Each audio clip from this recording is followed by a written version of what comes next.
নির্মল আর হারাল আজ বিকেলবেলা নৌকা নিয়ে বেরিয়েছে। যখন দূরে কোথাও মাছ ধরতে যায়, নির্মল আর হারাল একসাথেই যায়, কারণ সারা রাত জেগে মাছ ধরতে হয়। দুজন থাকলে রাত্রে একজন একজন করে একটু ঘুম দেওয়া যায়। আরে হারান, শুনলাম কাল নাকি হিরু মাঝি মাছ ধরতে গিয়ে বেশ বড় বড় ইলিশ মাছ পেয়েছে। হ্যাঁ, সে তো পাবেই। 5 জন মিলে গিয়েছিল, তাও নদীর অনেক দূরে, যেখানে কেউই যায় না। তাই তাহলে আজ আমরাও যাব ওইদিকে। ওইদিকে আর গিয়ে লাভ নেই, তার থেকে বরং আমরা নদীর দক্ষিণে জঙ্গলের কাছে ওখানটা ধরবো।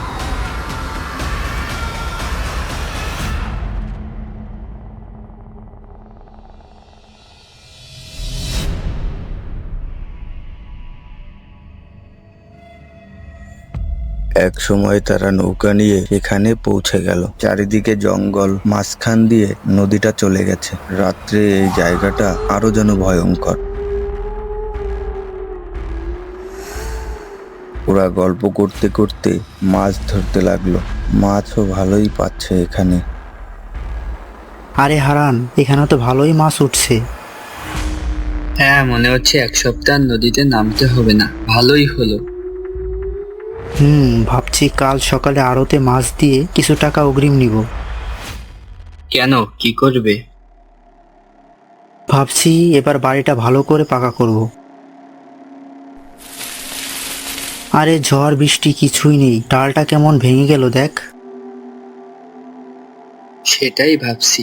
যাক, অনেকগুলো মাছ ভর্তি করে ফেলেছি। এবার আরেকটু এগিয়ে যাই। এখানে আর মাছ আসবে বলে মনে হয় না। তারা নৌকাটা নিয়ে আর একটু এগিয়ে গেল মাছ ধরার জন্য।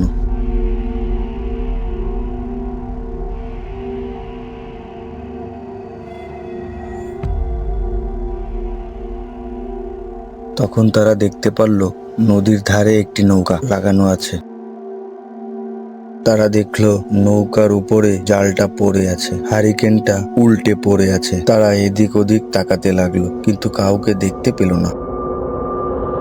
কিরে হারান, কেউ তো সাড়া দিচ্ছে না, কেউ নেই নাকি? কিন্তু কোনো সাড়া পাওয়া গেল না।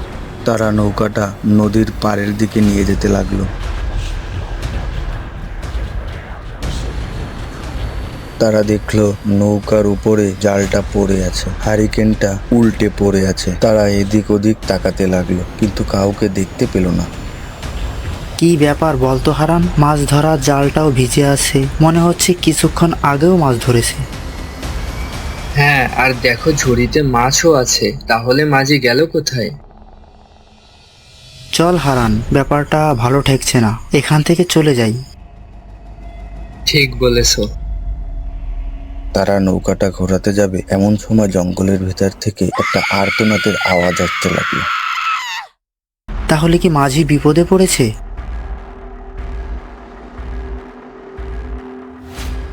তারা নৌকা থেকে নেমে হারিকেনটা হাতে নিয়ে এগিয়ে গেল।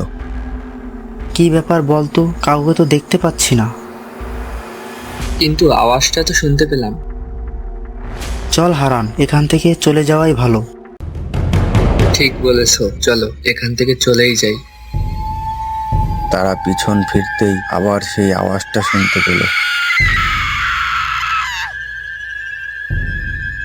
তারা এদিক ওদিক তাকাতেই দূরে একজনকে দেখতে পেল, কিন্তু কোনো সাড়া পাওয়া গেল না।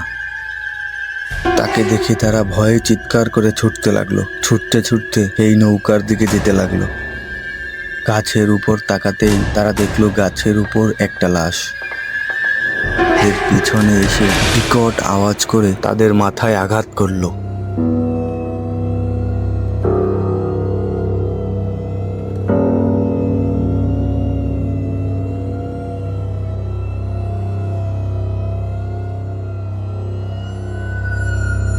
প্রতি সপ্তাহে নতুন নতুন ভূতের গল্প দেখতে রূপালী টোনস চ্যানেলটি সাবস্ক্রাইব করুন, সেই সাথে বেল আইকন প্রেস করতে ভুলবেন না।